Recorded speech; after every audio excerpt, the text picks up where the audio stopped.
So today I want to take you guys a little bit closer into the life of lions.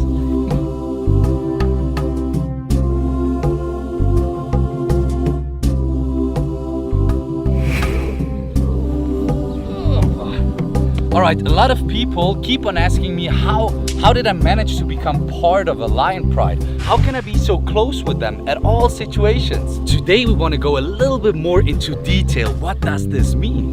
In the world of lions, 90% is body language and only 10% is communication through vocalism, or however you call it, like through certain sounds they make, like growls or calls or something like that. But every movement of his head, of his paws, combined with the tail, of my eyes, where do they look? Do I move backwards or to the front when they approach me? All this is constant communication, guys. And if you're not aware of what they are telling you, if you can't understand them or don't see it, that's where the real struggle starts, and that's where it gets dangerous. This is the moment where Dexter shows the girls, listen, it's over. Look there. He's not ready to play any games anymore. And there is a huge difference between being respected and accepted by a lion in his environment, or being part of his family, being actual part of his pride. Now, I didn't teach them any language. They don't speak my language. I actually came here and learned their language. That's why I have to communicate as a lion in their language.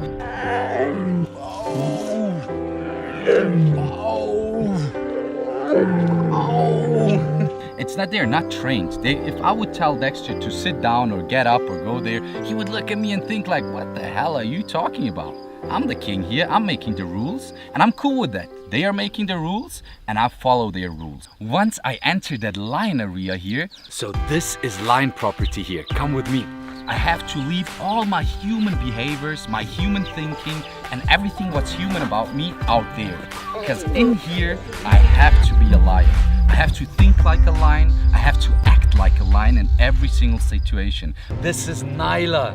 She's the first one to dig into an animal, to do her job, and she's amazing in it. This is why she's so bloody. It's part of socializing within a lion pride, because they lick each other to clean each other as well. Now, unfortunately, I can't lick, so I'm imitating with my hands to take the blood off her and get her clean again. Look how she's enjoying it.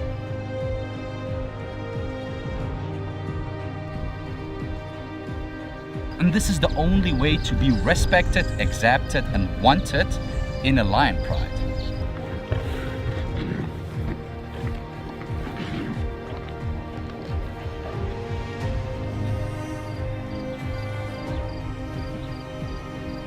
Now let's talk about respect.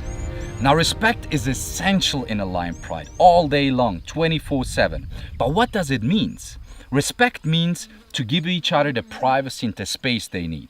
You often can see that lions lay on top of one another, they love affection and to cuddle, but there is also those moments when they don't like it or they just don't feel like it. And in those moments, they will let you know straight away. And if they let you know and you step away and respect that, then you're cool at all times. But once you don't follow the rules and you stop respecting or overdo it by dominating one another,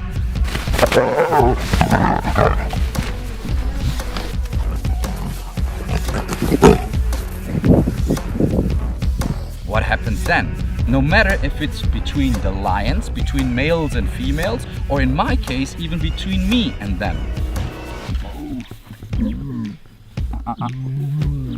Don't overdo it. Leave it. Yeah, so these are the situations. If she does it again, she'll get it again. Yeah.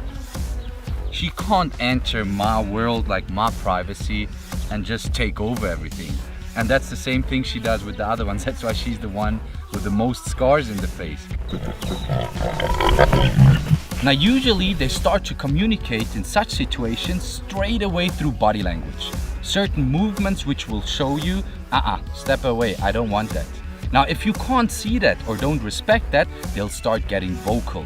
So they'll growl or just do certain sounds which symbolizes, listen, attention, you're about to cross that line now.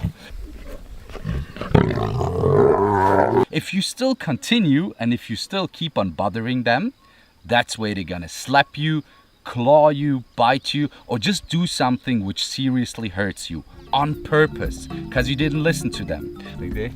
That's a warning. That's more warning. Easy there. As I told you twice, I told you 3 times. One more time and I'll fuck you up. Unfortunately, they can't find you. They are their own police. If something hurts or bothers you, you straight away tell them. And it's absolutely no difference if it's between them, lion and lion, or between me and them. For you guys, you see a human within a lion pride. But they see just their family, their lion pride. So even in such situations, I have to react the same way. When they start using their claws on me, don't use your claws. Claws. There's hundreds of different types of using claws on me. There's some times where they use their back claws, and I exactly know that they don't have full control over their back claws. So usually if they scratch me like this, I just leave it because I know mostly or most probably he didn't do it on purpose. Don't think about this. Go there and do that with Dexter.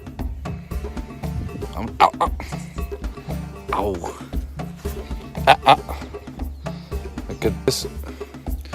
Just happened right now. But that was not on purpose. That's just a reaction, reflex thing. That's why it's okay. But if one of them uses their front claws every now and then again on me and I tell them, leave it, no, and they continue, that's where they want to see, okay, who's dominating whom.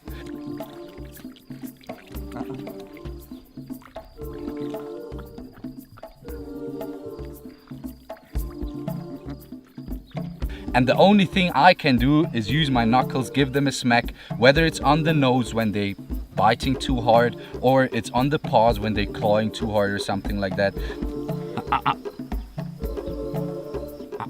Claws, leave it. And the same thing is between lions. Also most of the time, well that's how I do it, they most of the time go full on into it.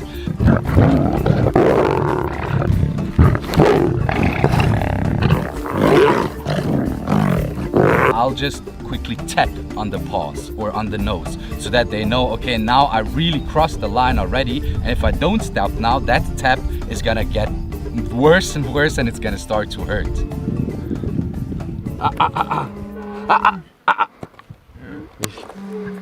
So I can imagine in that situation now that some of you guys must be asking yourself, how the hell is Dean's camera guy, Noe, being able to be so close to them as well and get the craziest shots with Dean and the lions? Now, it's a simple answer. He's part of the lion pride as well. He was here, he moved basically with me to South Africa 2 years ago, and this is how he became part of the lion pride as well. Of course, everybody has its own special relationship with the lions, even in between the lions as well as me and Noe with the lions. So Noe has to make sure, since he's behind the camera, to keep the distance to make sure to have the lions in front of the camera. But that doesn't mean that he has to every now and then create his respect as well. They also go for him, they also jump on him, they also use their claws on him. Now one last thing, please guys, don't think just because you're patient or willing to be patient and you love lions a lot and are ready to show and receive respect that you can just jump out in Kruger National Park and walk up to some lion prides and bond with them. That's not gonna work. I know them since they are small, we grew up together. This is a relationship built over 2 years of time, intensive work every single day, when it's raining, when it's getting bloody, when it's hot, when it's night, when it's day.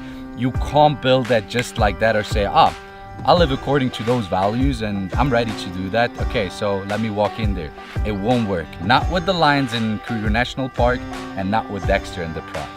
Now these are the 3 fundamental things which are needed for me to become or to be now finally part of a lion pride.